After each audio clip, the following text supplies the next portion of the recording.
अब बन हो शुरू भाई। अच्छा हाँ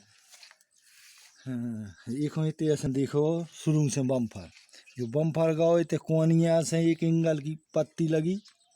जा गई थे ट्रैक्टर है। फिर एक ही टाइम ट्रैक्टर से फिर गई नीचे तो सीधी चली गई बम्फर को नीचे सीधो बम्फर रही बजे वैसे ये से सीधो रहे बम्फर है। फिर एक के पीछे ये तो छेदा भौरी के पछाड़े जो गई ते से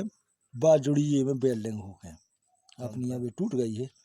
जब बेल्डिंग हो गए उतने जुड़े हैं नीचे बम्फर में बस जो इतो आइटम कहा और साफ फिर पेल का सो बम्फर फिर साफ्ट को अंदाज करके वो ऐसे कितनी घट रही बढ़ रही फिर देखिए